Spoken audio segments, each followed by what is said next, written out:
All right, gang, welcome to episode 3. Today I'm going to be discussing a concept I like to call life as an RPG.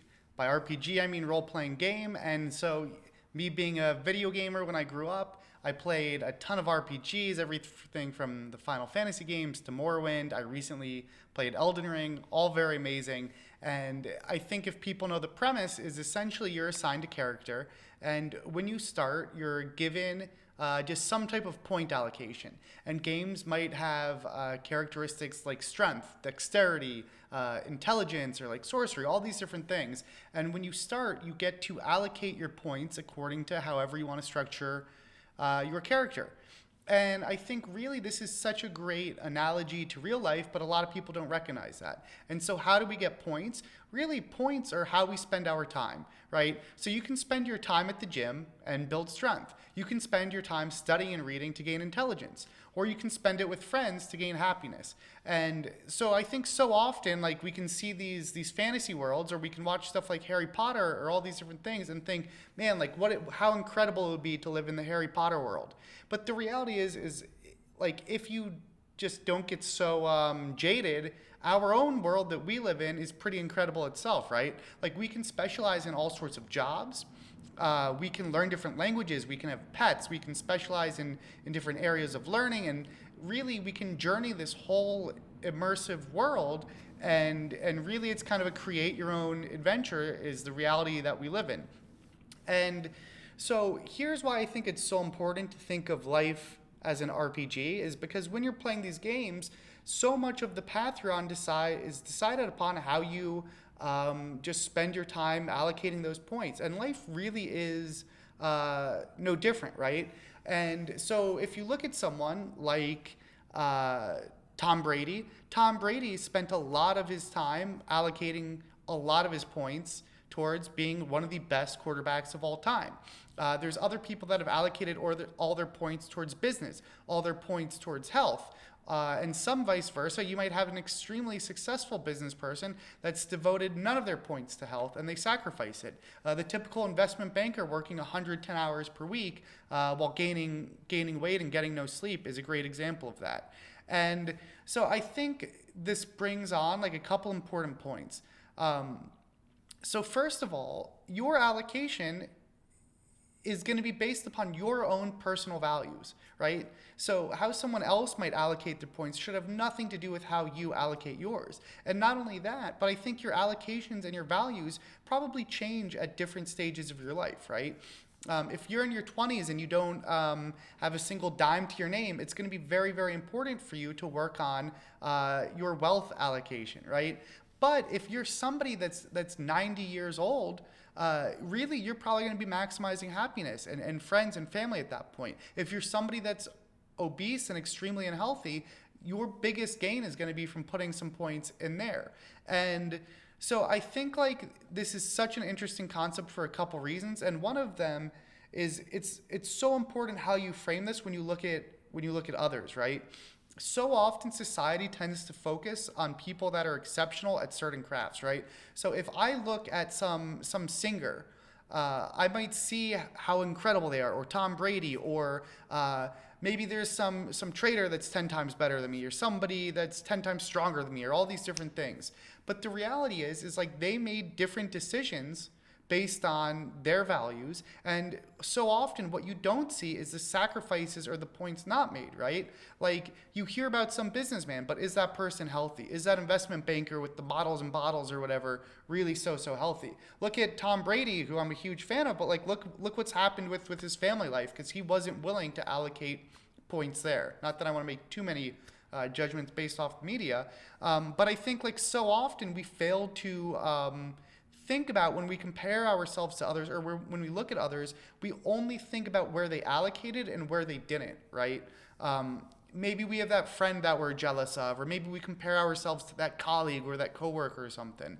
What we're not thinking about is all the things we've allocated otherwise.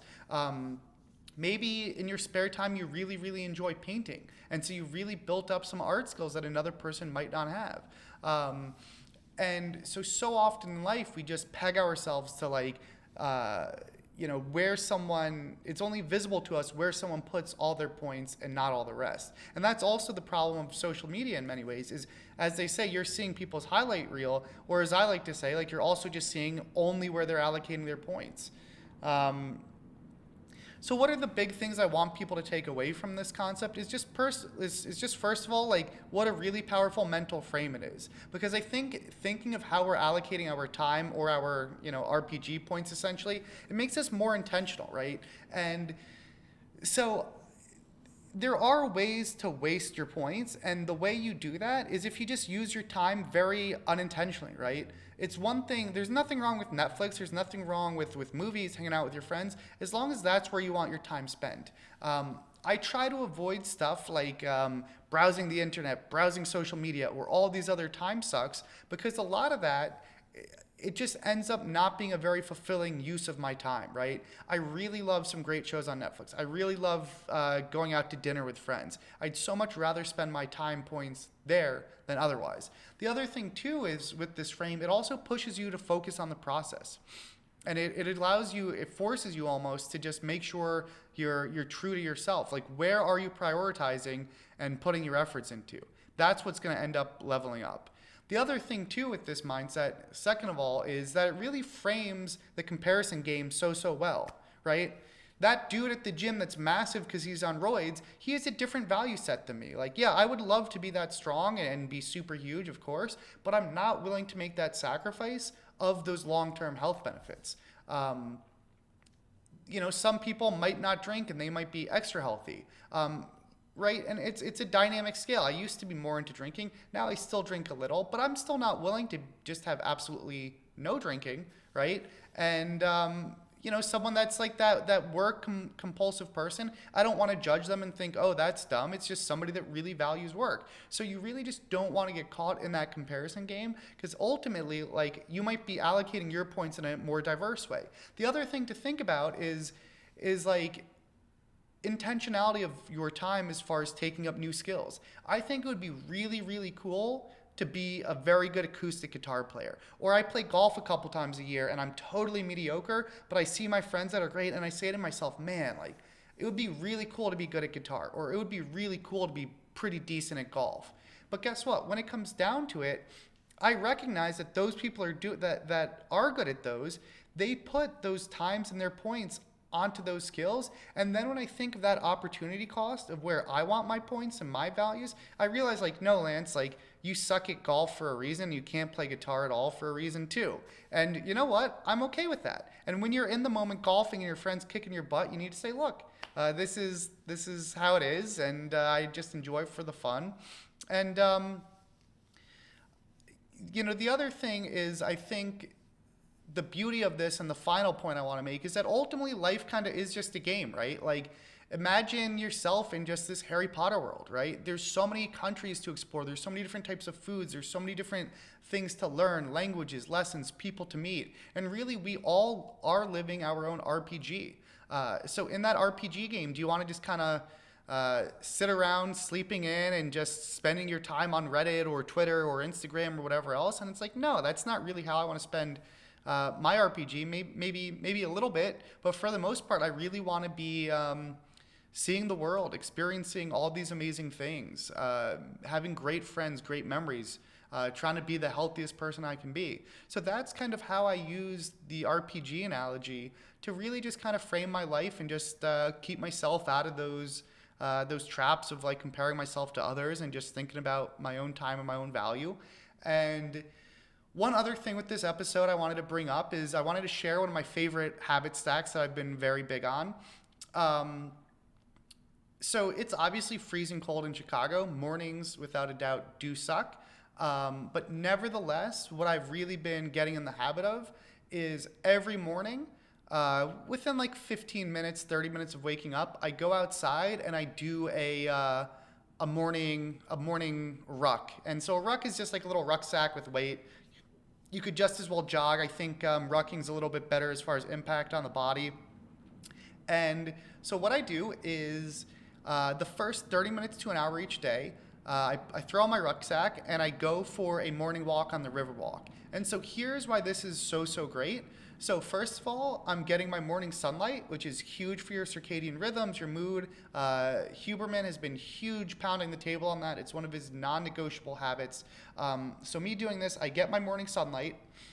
I'm probably getting a couple thousand or more steps just from that cardio. So it's a really great half hour to an hour of cardio, no matter how much busier my day gets. I always love being outside, and especially on the Riverwalk in Chicago. It's just a reminder of how much I love the city. And being outside in nature a little bit when you're walking along there. And finally, I do this while listening to really enjoyable podcasts or just audiobooks and even some fantasy books or whatever. And it gets me out of bed, it gets my day started, and I end up feeling so great. Between the morning sunlight, you get a better sleep, you've learned something, you've already gotten a little cardio, so it really sets me up to succeed on the whole rest of my day. So that's been my favorite habit stack I want to share with you all. Stuff like sleep is something I've spent a lot of time on, and I'm finally diving into that in a video with SMB, as well as an update on developing your trading edge, kind of like a part 2 to my previous episode. And otherwise, about to leave for Asia. Gonna do a couple weeks in South Korea, a couple weeks in Vietnam. So wanted to make sure I hammered this out beforehand. Thank you for everyone that's been loving these videos, and look forward to doing more.